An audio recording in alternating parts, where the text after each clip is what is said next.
All right, so I came all this way and I forgot to pack my mic.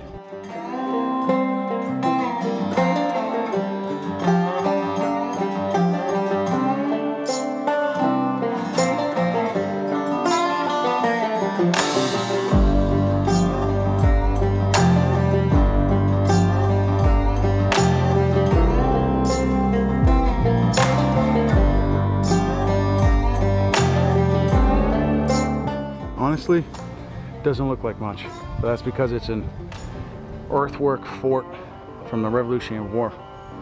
It's not what people envision. I think it's cool. I hope fellow history lovers think it's cool, but it is probably going to be a lot of my face in this one. Yikes.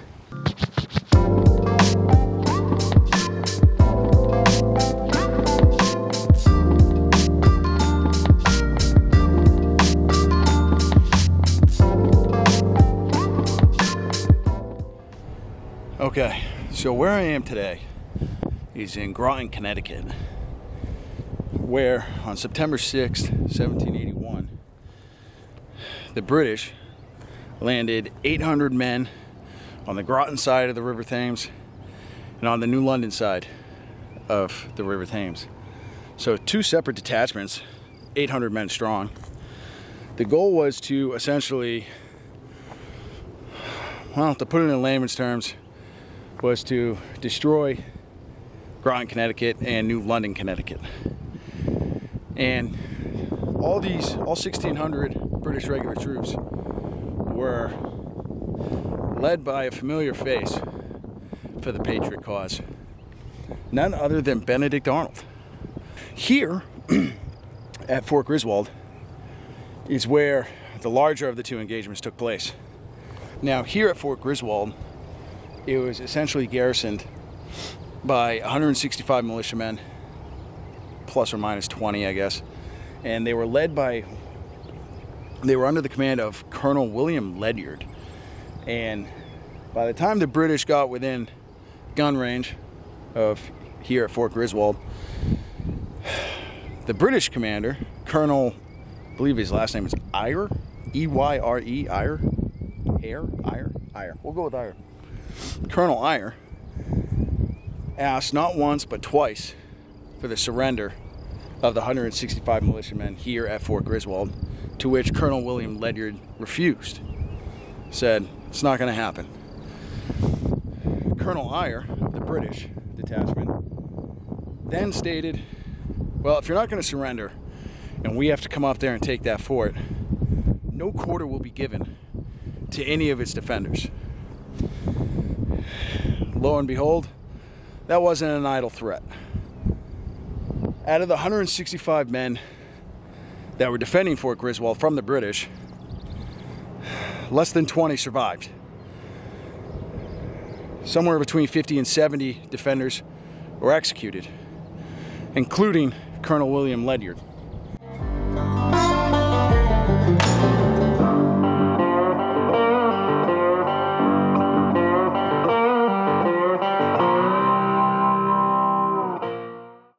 So I am just on the eastern side, just below Fort Griswold here. And one thing I didn't know that I actually learned while I've been here is the fact that the lower battery, which is down there, was the first contact for British regulars and the garrison militiamen that were stationed here at Fort Griswold. So what's really cool, and I'm actually gonna walk it down to the lower battery when I get down there, is they had a covered way between, picture like a 5-foot deep trench that went from up top here on the hill, Fort Griswold, that went and connected all the way down to the lower battery. And that's how soldiers, if the lower battery and the fort were both taking direct enemy fire, that's how you would get between the two as safely as possible, was using that covered way. And now obviously, like I said, I'm on just below the eastern part of Fort Griswold and a passageway, so we're gonna see where this goes.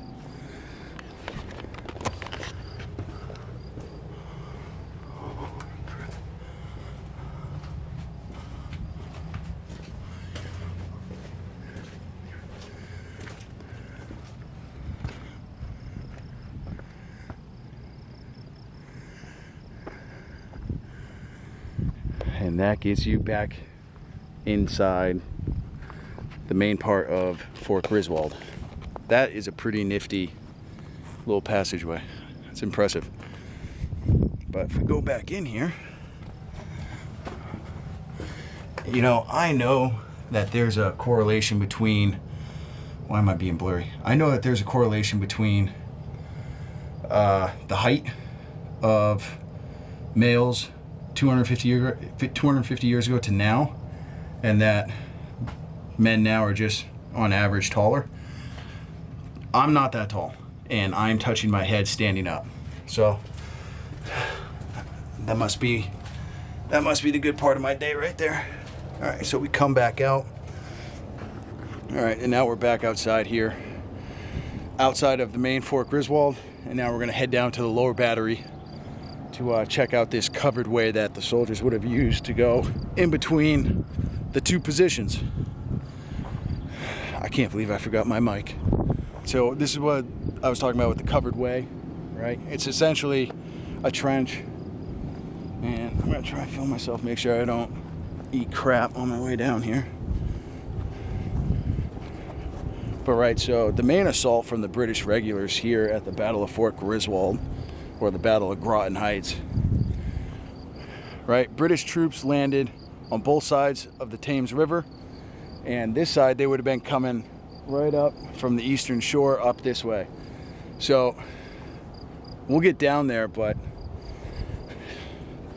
you know, if you're a British regular and you are tasked with the assault on Fort Griswold, the old infantry adage of take the high ground, right?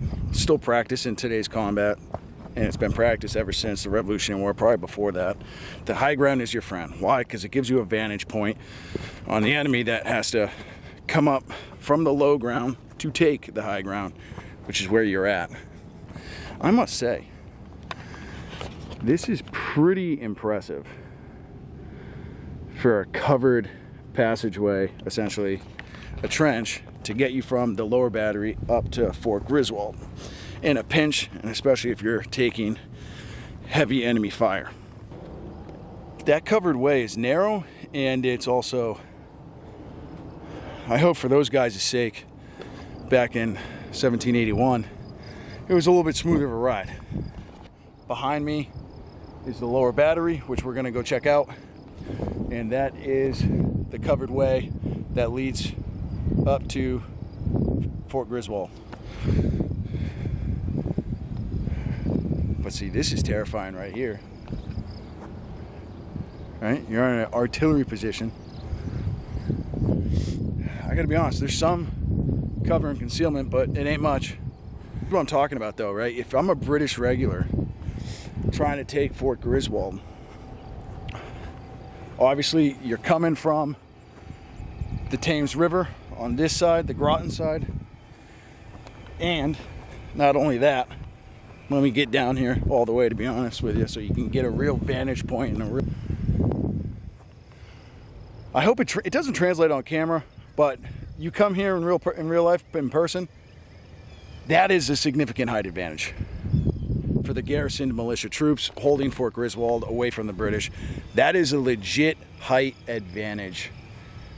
If I'm a British regular and I got to go up that slope to get up to Fort Griswold with no cover, you're going to pay a high price. I'm not going to lie. This is, doesn't look like much, but this is one of the coolest, naturally, doesn't look like much, but this is one of the coolest little buildings here. This is the shot furnace. This is where the shot furnace used to be. And what they would do is they would heat up cannonballs here. They would heat them up here, bring them up to an artillery piece up here, one of the cannons, launch that heated cannonball at one of the British ships trying to enter the Thames River. And because the cannonball was heated, the goal is that the enemy ship would catch fire easier with a heated cannonball. I also made the mistake. I drove here this morning, and when I left my house, it was 65 degrees and rain. And I get here, and it's 85 degrees and sunny and a little humidity. So, needless to say, It's hot. All right, so you see behind me, hopefully, all these gun emplacements. I'm actually standing on one right now. And they go all around the circumference of the lower battery. When I show you this view, you're gonna understand why these guns were positioned here at Fort Griswold. Because you gotta picture yourself back in 1781, all this land right here, especially in front of this lower battery, would have been clear cut.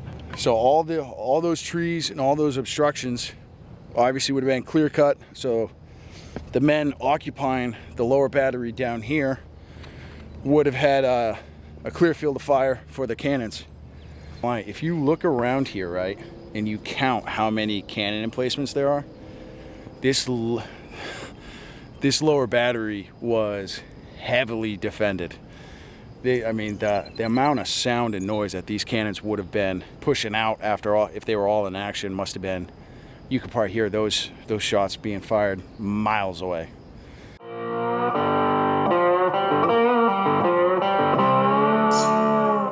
All right, so I am now on the southwest side of Fort Griswold, where right up against, in here in this ditch, right up against the walls of Fort Griswold, is where British Colonel Irie, or Irie, we're gonna go with Irie, where British Colonel Irie was fatally killed here.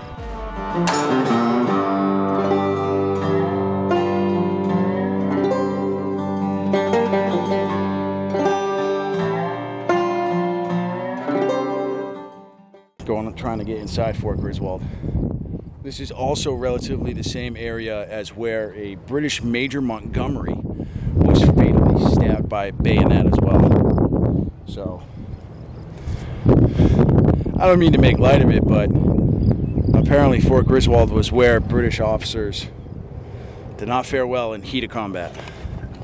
Now, it was also here on this side, which is the southwest side essentially of Fort Griswold, where a small group of British regulars were able to get on the fort's right flank and was able to actually get to the front gates of the fort, where by the time they were able to open the front gates of the fort, a whole column of British regulars were right behind them and essentially just marched right into Fort Griswold. And that right there was where the battle was lost. This is also a point in history where the history gets a little cloudy on the American side of history versus the British side of history. Now, once the British got inside Fort Griswold here, the garrison commander for the militiamen holding Fort Griswold, Colonel Ledyard, relinquished his sword and surrendered the fort over. But if you ask the American side what happened afterwards, did happen.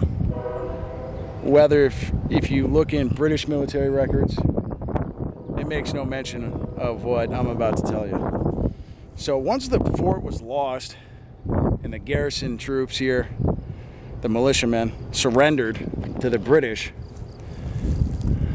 Colonel Ledyard, the garrison commander, was executed. And we'll actually go to that spot where he was executed, as well as 30 to 40 militiamen were also executed. And again, if you go through British military records, they've expunged a lot of that history. Whereas if you go through American military records, it's well documented, and it seems to hug the truth of what more likely happened here happened. The American casualty numbers here at the Battle of Groton Heights here at Fort Griswold comes up as is 85 dead, 5 were in the process of dying, and 36 were severely wounded. Now, those are the American casualty numbers. The British casualty numbers, however, the British casualty numbers were also heavy. 51 dead, 162 wounded. So, long story short, yes, Fort Griswold fell into British hands, but in the same vein, the 165 militiamen, patriot militiamen that were holding this fort, they didn't let it go without a fight. They gave the British regulars a good amount of hell for that one. as well as they should.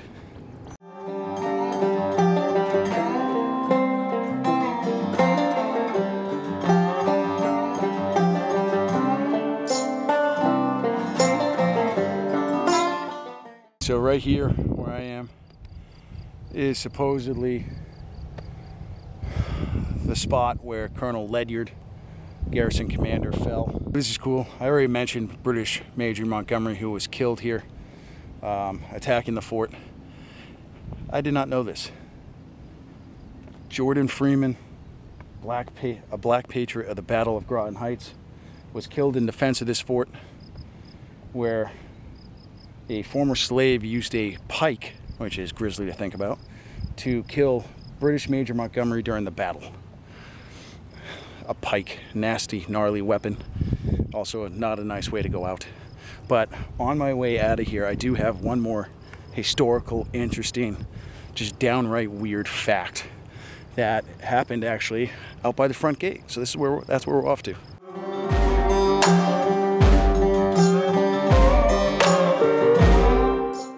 So I am right outside the front gate here at Fort Griswold, where British Major Montgomery was somewhere buried out front of the front gates here. And years later, this is weird, his family came here, found his body, and took his head. Nothing else, not an arm, not the whole body, just his head. And brought his head back to England so it could be buried over there. Now, again, depending on what you believe in, but if there is an afterlife, that man's got to be confused. Going, my body's there, my head's here. What a mess. And not to mention, what would make a family do that? I mean, I understand if you want to return a body, but why just his head? I don't know. So I hope you enjoyed this episode of Running Down History here at the Fort Griswold for the Battle of Groton Heights. If you did enjoy this content, smash that subscribe button for me, helps me out. Also, give the episode a thumbs up. As for now, I'm heading back to my truck because I'm hot, I'm sweaty. And I'll see you all next week at the same time, same day, same channel. Fairly clutch. Oh my God, I almost fell.